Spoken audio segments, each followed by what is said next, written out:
ఇందిరాగాంధీ కుటుంబం త్యాగాల కుటుంబం. కాంగ్రెస్ పార్టీ కూడా బీసీలకు ప్రాధాన్యత ఇస్తుంది. ఎన్నికల మేనిఫెస్టోలు కూడా పెట్టాం మేము.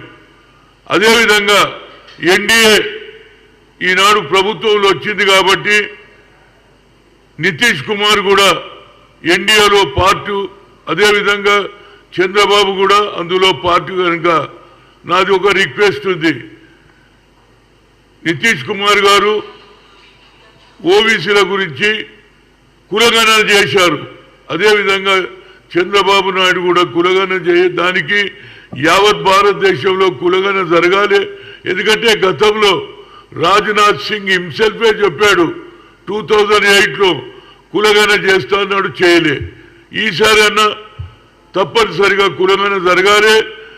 దానికి సరిగ్గా ఉన్న జనాభా ప్రకారంగా వాళ్ళది ఒక సెపరేట్ మినిస్ట్రీ ఉండాలి. అదేవిధంగా వారికి సరి అయిన న్యాయం జరగాలంటే కులగణన జరుగుతూనే జరుగుతుంది. దీనికి చంద్రబాబు నాయుడు గారు తప్పనిసరిగా ప్రయత్నం చేయాలని కోరుతున్నా. అదేవిధంగా చంద్రబాబు నాయుడు యువజన ఎన్ఎస్ఏలోకి వెళ్ళి యూత్ కాంగ్రెస్ నుంచి అంచెలంచెలుగా 4వసారి ముఖ్యమంత్రి కావడం, గతంలో 2-3 సార్లు అయ్యాడు, ఇప్పుడు 4వసారి అయ్యాడు. తప్పనిసరిగా బడుగు బలహీన వర్గాల గురించి న్యాయం చేయాలని అదేవిధంగా గర్వపడుతున్నాను నేను. ఎందుకంటే యువజన కాంగ్రెస్ నుంచి వచ్చిన వ్యక్తి 4వసారి ముఖ్యమంత్రి కావడం నా ఉదయపూర్వక ధన్యవాదాలు. తప్పనిసరిగా బడుగు బలహీన వర్గాలకు ఎక్కువ ప్రాధాన్యత ఇవ్వడానికి ఆయన కూడా ఎన్డీఏలో ఉన్నాడు కాబట్టి ఏ విధంగా నితీష్ కులగణన చేశాడో అదేవిధంగా కులగణన అన్ని రాష్ట్రాలలో జరగాలి అనేది నా ఉద్దేశం. యాజ్ ఎ ఓబీసీ ఎంపీస్ కన్వీనర్గా తప్పనిసరిగా ప్రధానమంత్రిని కూడా కలుస్తాను, అన్ని రాష్ట్రాలలో ఉన్న ముఖ్యమంత్రి కలుస్తాము.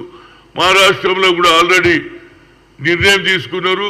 అదేవిధంగా అన్ని రాష్ట్రాలలో ఆల్రెడీ తమిళనాడులో 67% రిజర్వేషన్ ఇస్తున్నారు కనుక అదేవిధంగా నితీష్ కుమార్ కూడా సరే అది కులగణన చేస్తే 67% వచ్చింది. అక్కడ 60% ఇస్తున్నారు. ఇక్కడ కూడా న్యాయం జరగాలని కోరుతున్నా. మరొకసారి యువజన కాంగ్రెస్ నుంచి ఈ స్థాయికి వచ్చినటువంటి చంద్రబాబు నాయుడు మా యువజన కాంగ్రెస్లో వైస్ ప్రెసిడెంట్గా పనిచేశాడు.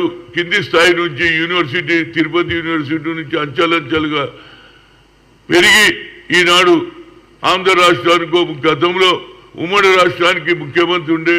అదేవిధంగా మన ఈనాడు ఆంధ్ర రాష్ట్రం అయిన తర్వాత అక్కడ కూడా ఆయన ముఖ్యమంత్రి కావడం 4వసారి. నా ఉదయపూర్వక ధన్యవాదాలు. Thank you.